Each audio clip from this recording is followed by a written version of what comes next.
So you only get one chance to make a first impression. And I think I've learnt that now. You really do get remembered for like what you put out there first. Especially your story. There's such a cohort in Australia. You had Flume, we had you, we had Vera Blue, we had Chet Faker. You know, it was a good time. It was a really great like cohort of really bright Australian acts. Yeah, I miss that. I want to be Meg Mac always because she's cooler than me. What the hell?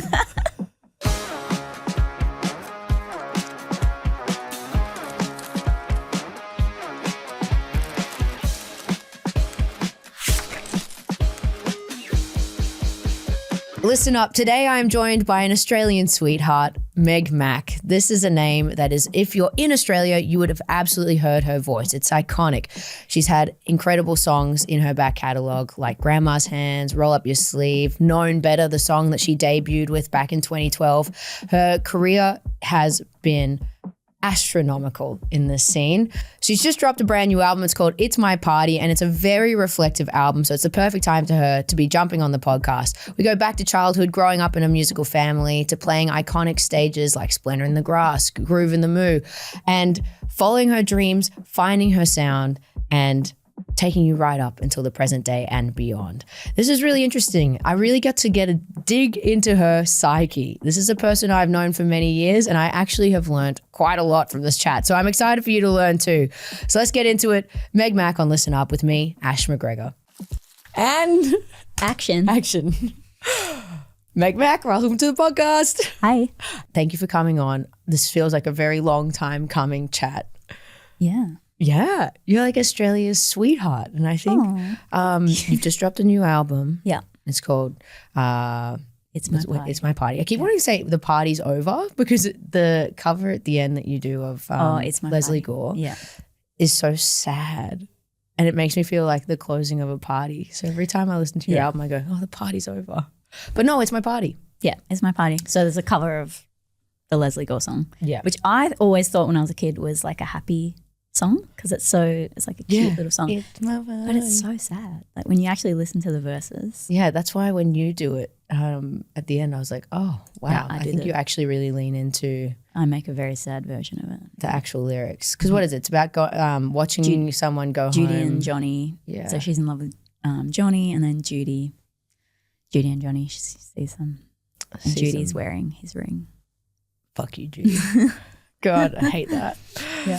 But I feel like that album has been so reflective. So this just feels like a really good time to dive into the whole story of Meg Mac. All right, let's do it. Let's do it. All right, take me back. Childhood. You're one of 5 children. Yep. 1 of 5 kids. What was Everyone it like? sings. Everyone sings? Yeah. And it was chaos. Is it the sound of music at your house? Pretty much. Like we'd all sing together because we're all like a year apart except one of my sisters. So yeah, my mum had just kid after kid. And then Okay, Mum. Sorry? Okay, Mum. I know. I don't know how she did it. Yeah.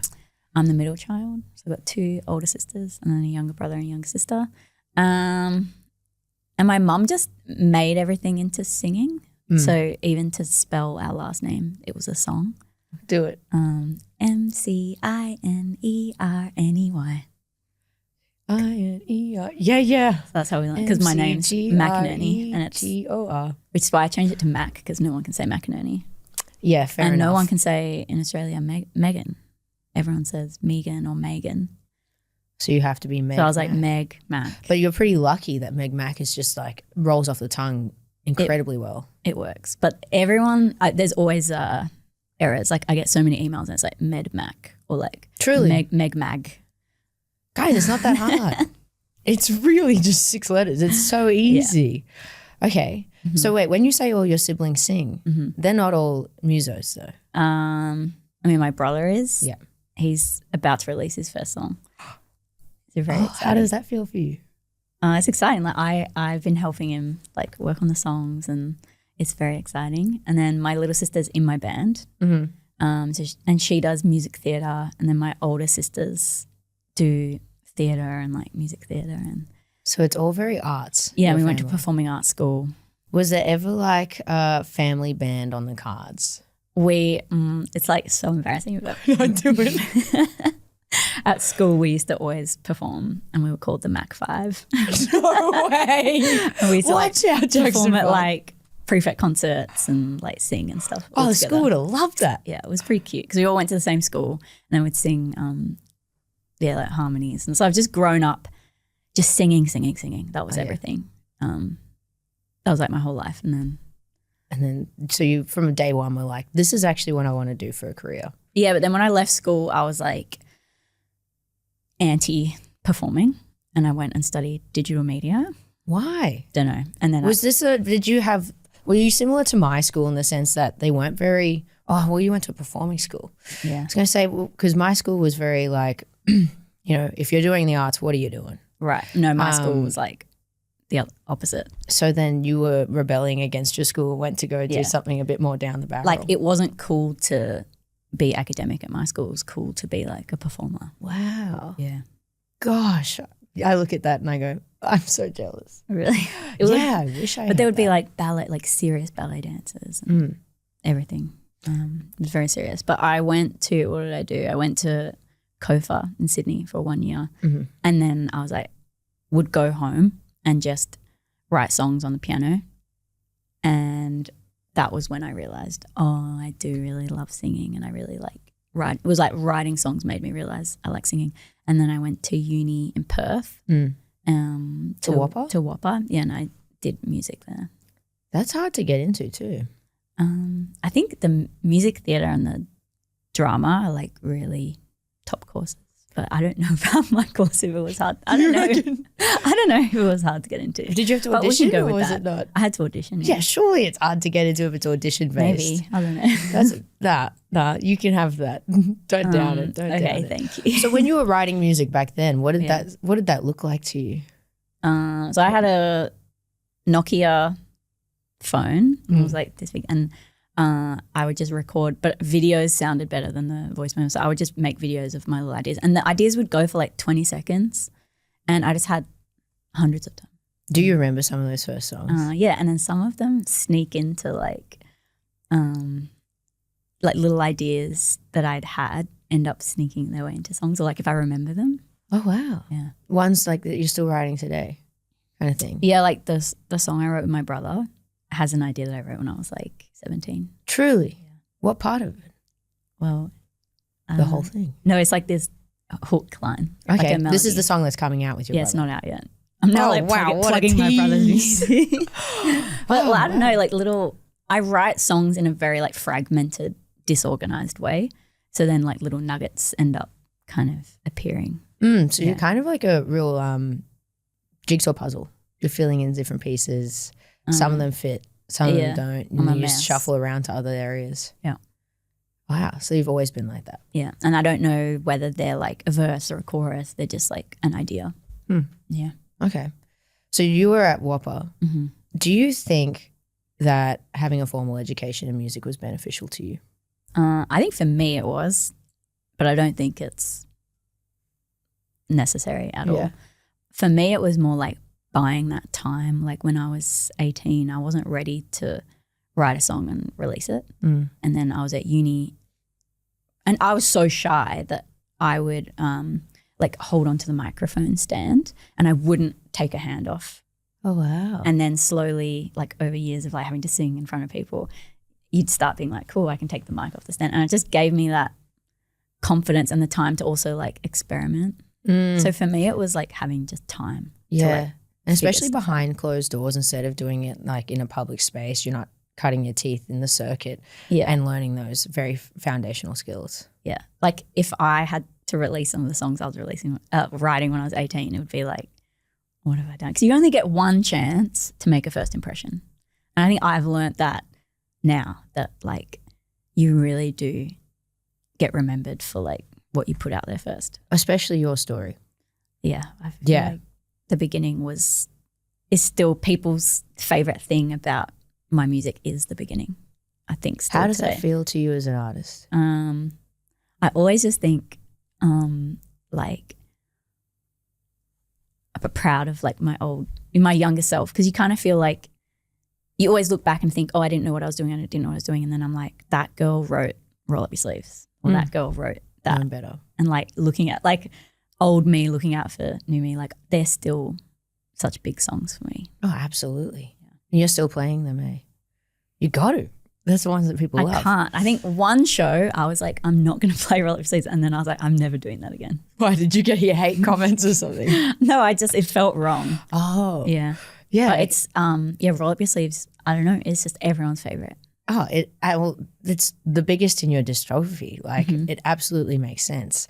And it was so iconic in Australian time, but even before that when you had Known Better. Yeah. And that you dropped that on Triple J Unearthed and that got picked up. That was your debut. Yeah, Known Better, that was the only song I had, and I saved up all my money. It cost me $1,600, and I went and recorded that in Perth with Joel Quartermain, and I like popped it on Unearthed, like made a profile, made a Facebook sound, like all the things you do, and that was my whole plan, like just throw it up and see what happens. And it worked. Yeah. Was it overnight or did it sit there for a little bit? I think I uploaded it like December or something. Yeah. And then it was the first week of January that it got played on Home and Host, and I got an email from Dom Alessio saying, bless him, we're playing your song on the radio tonight. And I was like, oh my God. That's incredible, because that also, like, just to get a radio play is one thing, but then for it to actually have like caught on and people were saying, you know, this is the next Adele. Like they were comparing you to some big iconic names of the time as well. To then have that effect and you start becoming a zeitgeisty name in 2013, 2014, like you were backing it up as well. Did you feel a lot of pressure? When I was making the EP, no. So when I was like did Roll Up Your Sleeves, no, because Known Better, it was like, it just got played on the radio, and then it was like, it wasn't really like, it didn't feel like pressure. And I didn't have a manager then, I didn't have anyone. And then I started kind of figuring that stuff out. And then when did it change? Every Lie came out end of 2013. So it took me almost a year to like write the next songs. Right. Yeah. So Known Better was up 2012, end of 2012. And then end of 2013, I released Every Lie. Yeah. And that got added to rotation. Yeah. And then I did and I won competition, I think, that year. And then I did Triple J like a version. And I also was like, why are they asking me to do that? It felt like really early. And then it went up, and then my whole social media doubled that day, like the day it came out. So that was so worth it. It was crazy. And then Roll Up Your Sleeves came out like a week later. And then that is like a perfect storm. Having that already. I don't know, the stars were aligning. They and were. Then I think Grandma's Hands came out, and it was just like, and that's that EP. Yeah, and then I didn't Meg Mac. And then the EP, and then I had Never Be come out, and then I did a whole year of my life just based on Never Be. True. And didn't even do my album yet, so it was a weird, That is such a crazy storm. to look back. How are you navigating finding your sound at that time?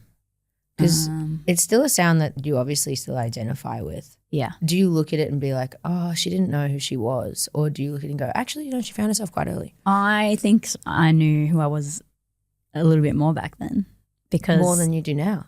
A little bit, because when I was doing it, no one was listening. So when I was making Roll Up Your Sleeves, Every Lie, Turning, Never Be, like there was no pressure and no one telling me what I sound like. And then when the stuff comes out, that's when you start hearing, oh, it's like this, she's that, she's this. And then you start going, oh, is that what I am? And then you're like hearing yourself from the outside perspective looking in. That's really interesting. But when you're just making music and no one's ever heard it, you're not thinking about how it's going to be. And you're just doing it purely for yourself at that point as well. And I remember just obsessed with like red lipstick and wearing all black, and that's just the way I like to dress. And then, and then you start working with people, and then they're like, oh, you should, not have the red lips. You should do a nude lip. And then even I remember like someone saying, you should grow your eyebrows in further and it'll make your nose look smaller. And like so you start working with people, and then people just start picking you apart a little bit, or like online, or like then I wanted to wear hats, and I was like obsessed with hats. And then, the wide brim hat. And then that was iconic. It was like, I don't know why I was so obsessed with it. But then people kind of like make fun of you a little bit, and then you kind of lose that But I get it in the sense of like, as an artist, you are also a brand. And that's what really does make you recognizable when you're in a room full of people and the people are like, oh, which one's Meg Mac? You know, you're on the rise. And people could be like, she's the one with the white broom hat. She's the one with the red lipstick, that sort of thing. Yeah. But at the same time, when it's pushed on you, that's a whole other, like, so it feels very inauthentic, hey? Yeah. And then you just start questioning yourself as soon as people start, you know, oh, why you shouldn't wear red lipstick at doing an event. And then you're like, oh, I never thought about that. Yeah. So do you feel like that's played into how you've developed as an artist? Or do you think you've now started taking stances against that? Oh, now I'm very much, I'm older, so I feel less, so I'm like, oh, I don't really care. I mean, I still care, but. Whatever, perceive me. It's hard though because the internet is just, people will just say stuff and you just put up something and someone will just notice your nails or like, oh, your nails are grown out or your eyebrows. And people are nitpicking you that much? Yeah, like, I had no idea. It's not that often, but it just, it's little things where you just, it didn't used to be like that. Like, and as well, when I first started, it wasn't as crazy. Yeah. But it definitely happened because it was like when you think about 2013, 14, 15, like we're still in the era of there is that monoculture and maybe the world was starting to get a bit more into just, you know, nowadays we can really choose whatever we want and we have so many avenues to see whatever we want. But like, you know, there's such a cohort in Australia. You had Flume, we had Vera Blue, we had Chet Faker. You know, it was a good time. It was a really great like cohort of really bright Australian acts. Yeah, I miss that. You do? Yeah, because it was so fun. Like, and all the festivals that you would dream about, like one day I'm going to play Splendor and one day I'm going to play Falls Festival and Groove in the Moo was my first festival. And then now you're like, oh, none of those are here anymore.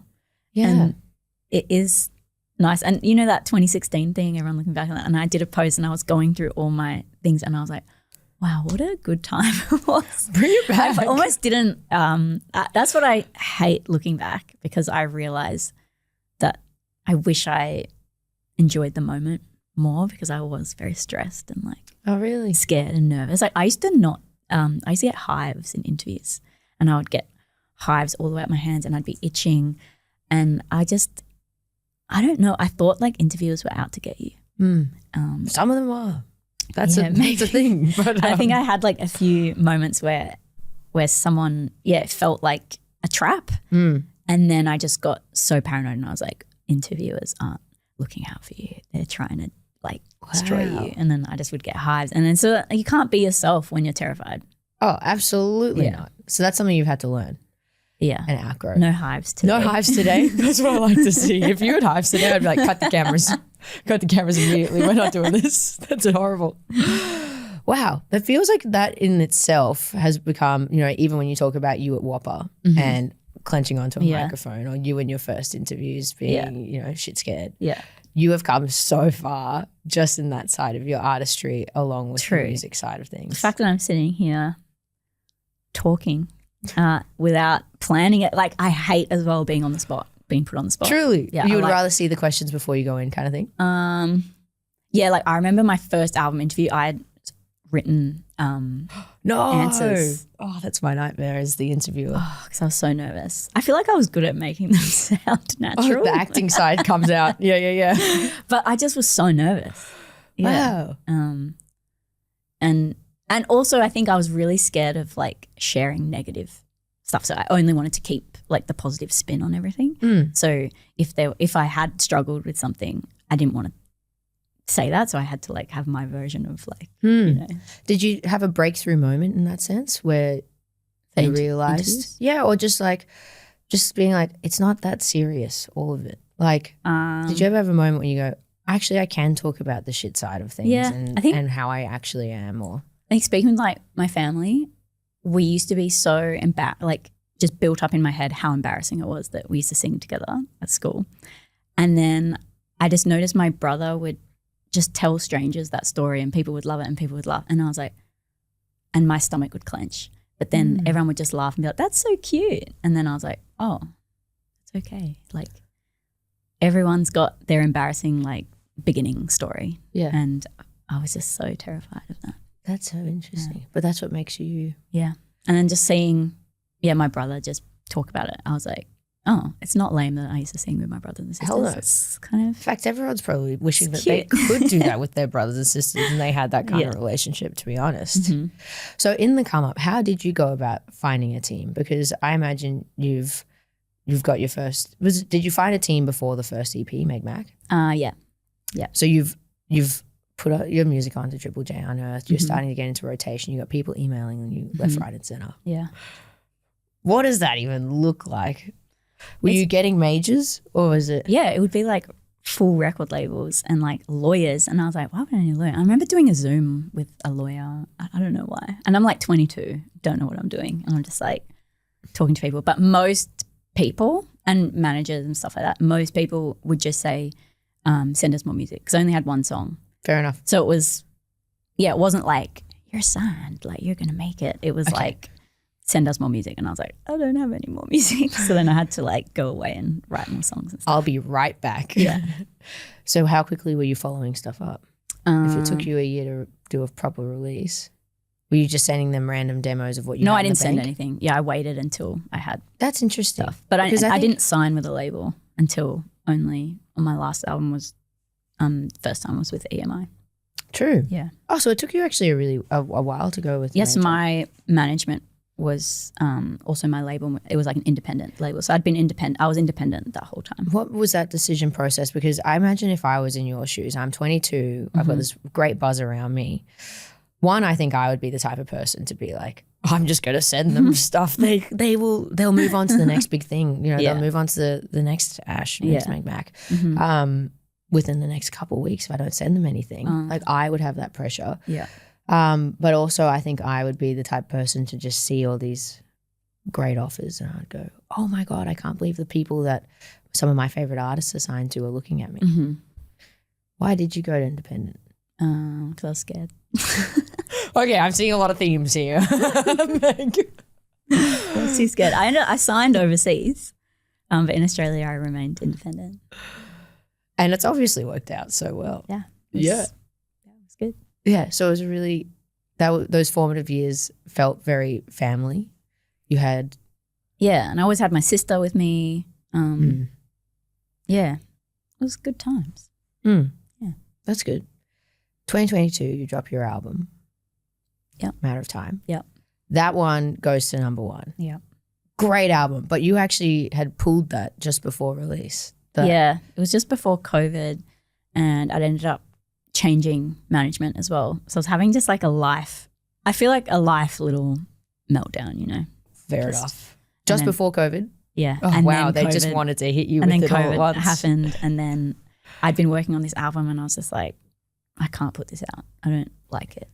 What does that feel like as an artist when you've been working on an album for, I imagine, months and months and months? And you get to like... I was terrified and I thought I was going to get in trouble. Yeah. Because this was at the 11th hour. Even more like 1 a.m. It was like the first single was meant to come out like in a week. No, I can't even remember. It was, and I was just like, it can't come out. It can't come out. And then I like remember going into the label and I was like crying and I was like, I don't want to put it out. And they're like, it's fine. Why didn't you want to put it out? It just didn't feel right. I just didn't like it. We haven't released that song ever. Oh, so it's still It never came in the out. vault. I think the problem was that whole album was co-writes. And I'd gone to LA and done, you know, every day you're in a room with different people. And it just felt like it wasn't me. It was like diluted me. So it was like not purely my vision. Because you go into a studio with a song idea and then everyone just wants to finish that song that day. So then you leave. Time is money. Yeah, and then you're like, oh, I don't actually like that lyric or like that thing. But you were just rushing. But you know how I was saying I'm like a bit of a fragmented songwriter. So it takes me a lot of time to figure out stuff. So I just didn't connect with the songs because it just felt like we finished them for the sake of finishing them. As like my songs now and on It's My Party, heaps of the songs, I wrote them over months. And Yeah, you just with one producer. Yeah, and one producer. And so it actually felt like a pure team, project. And I kind of like at the beginning, it was like I worked with one person mostly, except for Grandma's Hands, but it was like, yeah. yeah. But then you had tried something different with Matter of Time. Yeah, and it was COVID, so it was impossible. So Okay, it was that like also playing. Wasn't even working with people in person. It was like sending files, and that ended up. But I love that album. Like, it's hard to look back because it feels like it was a weird time. But when I hear some of the songs now, I'm like, oh, that actually sounds really good. I nailed that. Yeah, I'm like, oh. So the album that you put out though is not the one. No, so there's a whole album that didn't come out that was finished and ready to go. That is a huge, because this is what I'm trying to get at, is that is such a huge decision. Yeah, I know, I'm crazy. It's probably been, a lot of the times delivered to different areas. You've got people already working on it. Yeah, and you just feel like you're letting everyone down. Yeah.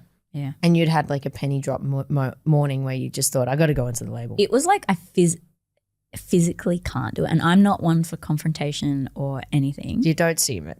No. So like for me to have just like that gut, I was like, I can't release it. I can't. And I just couldn't. I don't know why.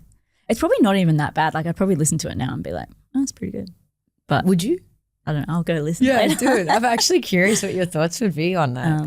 Like maybe it's fine, but I don't know. Or maybe I'm just like living in my head and like overthinking and getting scared and like, yeah. Conceptually, did you follow very similar themes in the one that didn't make it? No, I don't. Or you feel like that's just a whole I couldn't even tell you you what that album was about because it was just like a, like mishmash of everything. That sounds very traumatic, that album.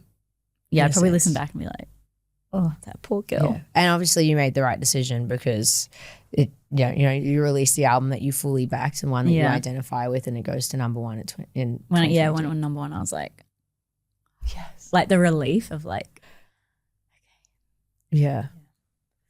So how have you been finding your identity now later in life and being, what are we, basically 15 years into your career? Oh my God. 15 years. Jeez. Well, yeah. So. Oh yeah. Yeah. Yeah, like 14 years. Yeah. I feel like a lot of unlearning. So trying to like not be what I think I should be and not get out of my head, let go. I'm still working on this, but fair enough. We all are. Yeah. No plans. I'm trying not to be stressed and nervous and scared and just see what happens and being comfortable. When you're writing or when you're everything. Yeah. Truly. Mm-hmm. Wow, that's so interesting. I'm trying. I know that you've said that you've started It's My Party, that you wanted it to be a witchy album. It was going to be a trip hop. Like I think I was nervous. Okay. And I was like, I had this like giant art book and I like had the title of my, do you want me to tell you what it was called? Yeah. It was called Undertone. Yeah, I like that. So that it was called so I already had the album name. I had picture, like all my reference pictures. I had like playlists, like reference playlists of all the songs. And I was like, this is it. This is what I'm going to do. And it was going to be like dark, witchy, this whole thing. And but then I was really stressed, like, I've got to write this album. Oh my God, I've got to write this album. And I was so stressed. And then it was my psychologist actually. She was like, oh, why don't you try, instead of saying I'm writing my album, just say I'm experimenting. And I was and then I was like, I'm just in this experimenting phase. And then I would just write. And then I started writing all these amazing ideas, but they weren't trip hop and they weren't witchy and they weren't what I thought. And then the first song I wrote was the tune I'll be singing until I'm dead. And then I was like, oh, I love this. Oops, this isn't the plan. That's interesting. You had kind of boxed yourself in. Yeah. And you've basically done this whole thing to yourself. Yeah. That's like, a story of life, isn't it? Yeah. We're our own worst enemies. Yeah. And I think music, what I'm learning, is meant to be like fun and collaborating and like see what happens. And like when I'm writing, I'm able to like tap into that. But then it's all the other stuff that just like stresses me out. Yeah. Yeah. This is like actually very interesting to hear that, you're 4 albums deep. Yeah. And that you have battle these kinds of thoughts and that, you still have like these little second guessing moments? Because I think for young artists who are probably starting out, even your brother, I imagine, like who's watched you grow and develop, being like, oh wow, I just can't think that you would go into a room and be like, all right, this is it. Smash it out. It would just be turning water on in a tap by the stage. But no, you're like drawing board, back to the drawing board, scrap it up, throw it out, redo. Happy to just, let it go. Yeah. It's a weird life. It is a weird life. So at what point were you realizing where this album was taking shape? It's no longer going to be this dark undertone vibe. I think as I started writing the songs. I want it to be a party. Yeah, well that was an accident. Like I was going to call the album Valentine for ages. I mean, that's a great song on it. But then someone was like, it sounds like it's going to be like all love songs. And then I was true. It's not like that. That's true. I think working with Nathan Bullion, the producer, is when it started. I started to like relax and like see what happens, and then started adding in songs that, I'm gonna somebody was not part of my initial demo list, but it was just on my phone, and I was like, oh, check this out. And then we were like, oh, let's do this. It's cool. Well, on my first listen to the album, that's the one song that really took me by surprise. Yeah. Because I was like, whoa, Meg. My weird song. What do you mean? But also I thought, I really just thought creatively, I thought it was so smart. I'm going to somebody. That was his idea. So it was actually, I'm going to kill somebody. And I'm just like, I'm going to kill somebody. And then he was like, what if we, took out the word? And I was like, oh, and then I sang it and we were like, that feels cool. That's magic. Yeah, I like it. It seems like it's a really nice collaboration between you and Bullion. It was so fun. And I always just I love singing live and I love writing songs, but I've always hated recording.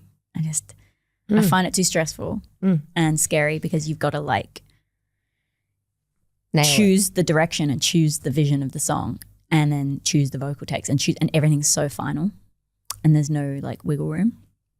And then making this album, I was like, oh, it can be fun and playful, and it's and I felt part of it more than I have. Often you feel like you're the girl on the couch and the producers, doing their thing, but it felt like I was part of it, and we were using this harmonizer pedal, and I was able to feel a part of it. Yeah. Wow. So historically, you think that you felt like they'll take the idea but then make it very much their own, and this one felt a lot more equally weighted. But I think the vision is coming from Nathan, because if you heard all my demos for everything, they're all just me on the piano and they're voice memos. I don't know how to make proper demos, and then they're me on my loop pedal or on some sort of vocal toy thing, and they're just voice memos. No drums, no music, no musical elements other than the singing and something basic. So I really rely on the producers to bring them to life. Yeah. So you're a person who struggles to envision that bigger picture. Yeah. Naturally. Because there's some artists who can just hear a little thing and they already know what the music video looks like. And I got no idea. I've people sat in that chair and I just go, oh God, I wish I was like that. I wish, but no. Because I don't know, sometimes you write them on the piano and they end up being on guitar and you're like, oh, I never would have heard that. Or the drums always surprises me how someone can hear the feeling of the song, because it might be a really slow voice memo and then they're able to hear it as this upbeat song and you're like, oh, I didn't know. Because there are a lot more upbeat songs on this album. Yeah. I mean, lyrically, it's still there's some real sad moments and whatnot. But it's quite up tempo compared to your back catalog. Yeah, that's true. And that's why, maybe that's why the title does lend itself to this. That's why I thought while we were doing it, I was like, It's My Party would be a good name for the album. At first, to be honest, I just thought it was cool. Yeah. I was like, it's a cool phrase. And then as I started thinking about it, I was like, it actually kind of captures really the essence of it's my party, I'll cry if I want to. It's my party. It can be sad, it can be dramatic, but it's my version of that. And also don't try and have someone else's party. It has to be your party. I don't know. You're trying to not care what other people are doing around you and just focus on what you want. Yeah, 100%. What made you decide to do a cover at the end, like to bring in a Leslie Gore song? I think we were playing with the Digitech harmonizer, and then I was like, oh my God, I remember this idea that I was working on with Tim in COVID. And Tim was your partner. Yeah. Yeah.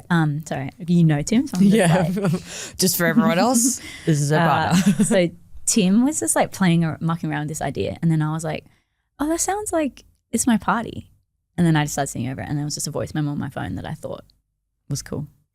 And then I just showed Nathan, and he's like, that's cool. And then we did it. Yeah, you really do just bring little snippets in from my phone all these I always think if someone steals my phone, I'm fucked.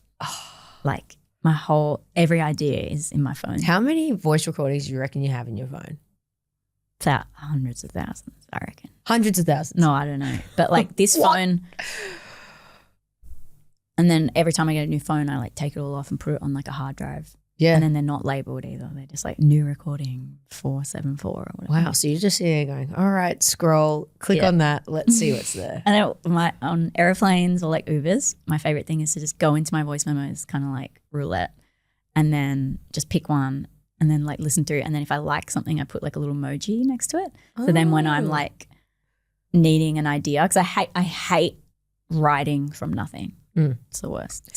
So do you have like a set of emojis that, you know, okay, sad face, because this is maybe if I want to go for a sad it's song. like literally anything. Like they don't relate to like the song. And it's just so I can see it when I flick through. I'm like, oh, that I've previously noticed that's good. Yeah. Listen, I'm like, yeah, that's good. And then do you put an emoji if it's a no as well, so you know you've listened to it? No. God, you're so chaotic. I actually could not work like that. Yeah, I think people think I'm a really organized person, but you do present organized. I'm good at pretending to be organized. Interesting. Like my emails is like a million unread.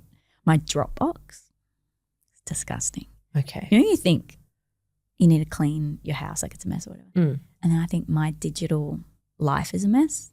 And then my whole desktop is full, and then I just grab all of it and put it in a folder and call it desktop cleanup. And then I just put it on a hard drive. This reminds me of my mom. And there's like hundreds of them. Yuck. And that's what my Dropbox looks like. There's about 5,000 folders called Meg Mac. Meg, I know. You should get an Airtasker to come in and just A clean lot of up. it's embarrassing though. So wow. I don't know. That's horrible, mate. And now I'm stressed. Now all tonight's plans have all gone to shit. On one day when I'm on a holiday, I'm going to open up my Dropbox and go through every folder and clean it. Nah, it's been 14 and it's 14 years. As if you know what I'd do? I'd just buy a new computer and call it That's what I do. Fresh. I buy new phones and I buy new computers. That is so dumb. God, what a world we live in, eh? So are you constantly coming up with ideas in the shower, in the Uber? You're that kind of brain. Yeah, and then the car, and then, but then I'll also like record the idea and then forget that I ever made it. And then so I have to like go back and find them. True creative art. I guess. And when you're doing it into your phone, no lyrics, just sounds? No, lyrics. You come with lyrics first? Yeah. Oh, well, I do lyrics and melody together. Wow. Yeah. And do the lyrics change much when you've taken the idea into creation? Or do they pretty much stick from first go? Well, usually like the nugget is there and then I expand on it. Yeah. So yeah, usually the nuggets stay there. Like I wrote Never Be in the car. True. Yeah. God, and now look at that track. Yeah. That's incredible. Well, the main bit. I didn't have the other bits, but like the chorus I wrote in the car. Yeah. Yeah. Okay. Wow, I really want to get your phone out and be like, let's go for a dig. I did that in an interview once. And how'd that go? Luckily it was a good one because I was like, let's do it. And then I clicked on it. No, I think I was like, listen first, see if it's embarrassing. Well, you saw the emoji next to it first. You thought. Yeah, and then we played it and we were like, oh, it's actually pretty good. Well, you could do the new theme song right now if you wanted to. We could try, but I'd be too scared. Too embarrassed if it was bad. Let's talk about these live shows you're doing right now because this is something I haven't seen before in the live show circuit. Yeah. Okay, you're throwing a party. It's more like a theatre show. It is, You've got crowd participation. You've got Pass the Parcel that goes through the theatre. Hell yeah, that was my favourite game growing up. And you've got party hats. It genuinely feels like we're stepping into your birthday party as soon as you walk into the theatre. Yeah. So it's like dramatic, sad, weird. Yeah. Not many people in attendance at the party until we have the party guests come up.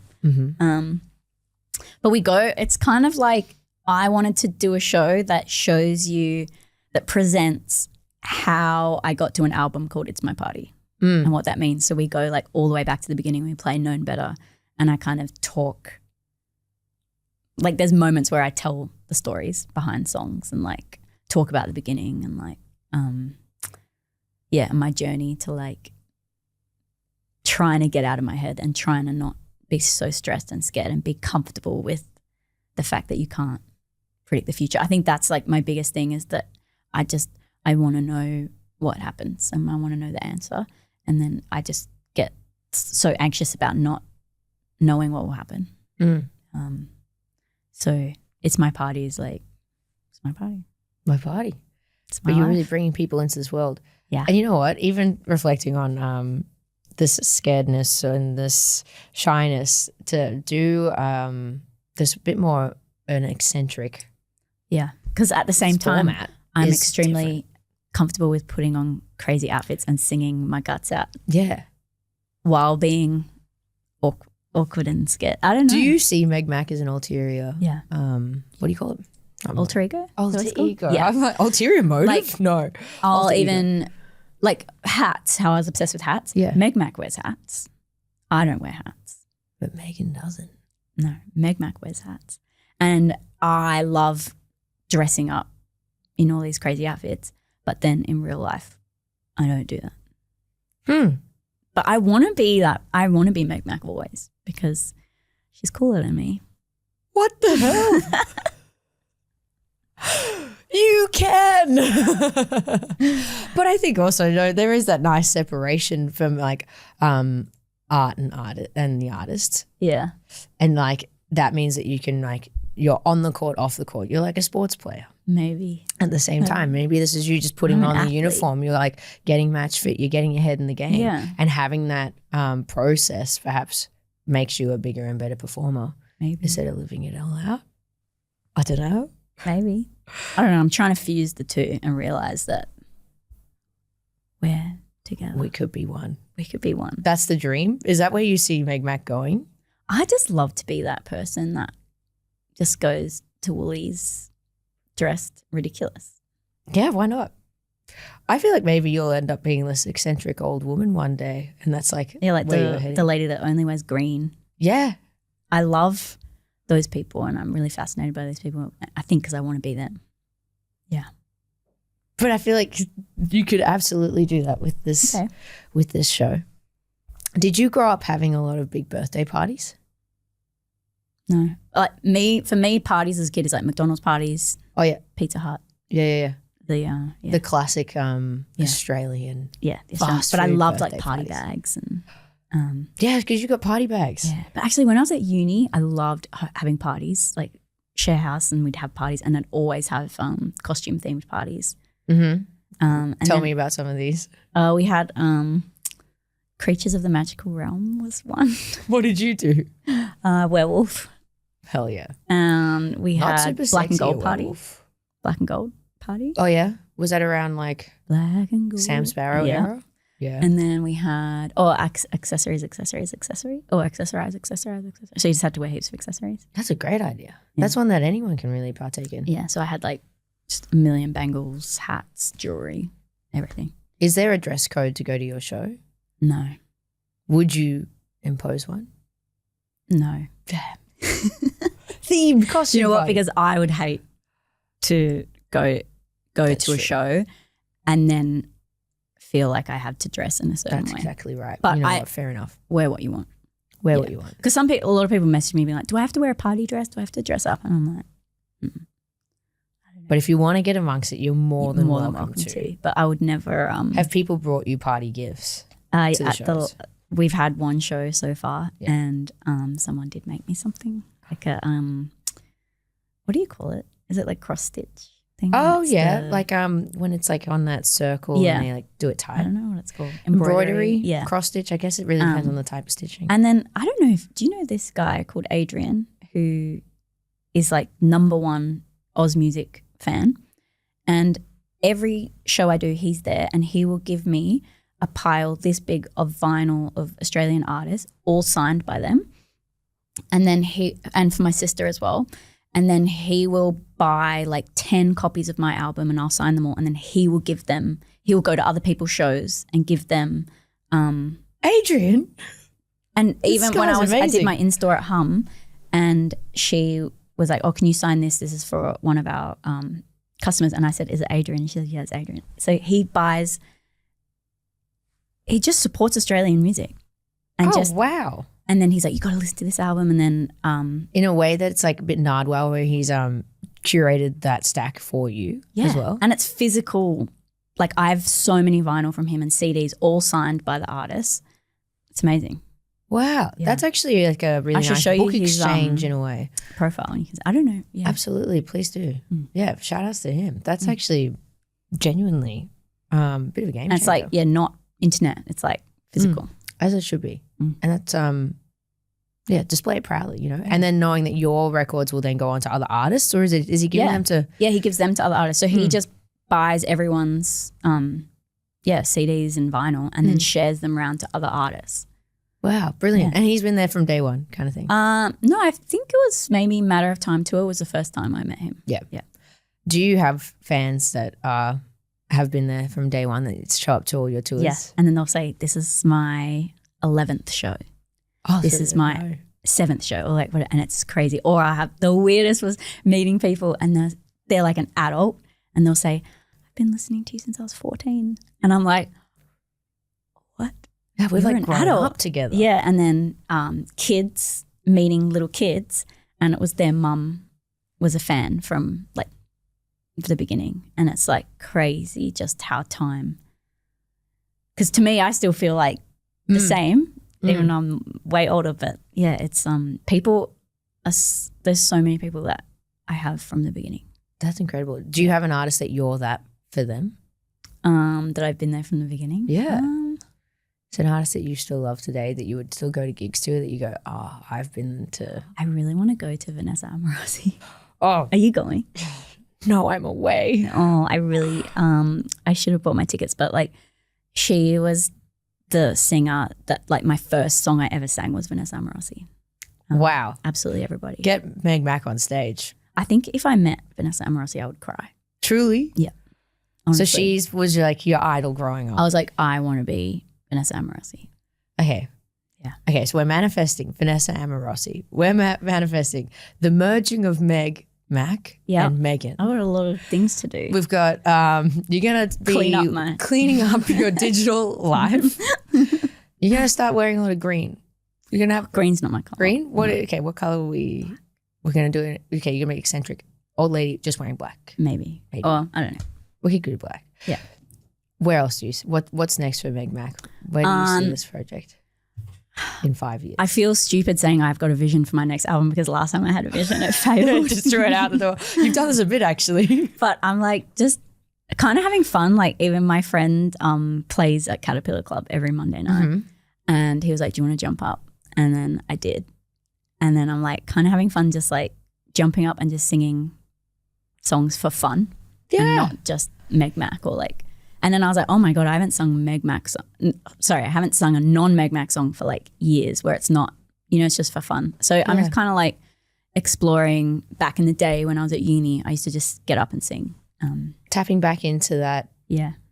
Early self and that just like bright-eyed, bushy-tailed kind of energy. Yeah, just like having fun and just singing for no other reason other than to have serious. Fun. Yeah. Oh, I'm so excited. Yeah. It feels like you've really entered this beautiful chapter of life. Yeah, I don't know if that's just getting older, is it?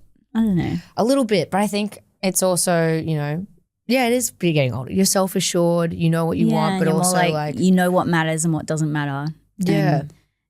And now, if someone's kind of like, I don't like what you're wearing or whatever, I'm like, okay. Say it to my face. Yeah. Genuinely. Yeah. Well, Meg, thank you for coming on. Thanks this has been really sweet and Thank you. Can't wait to party. Thanks.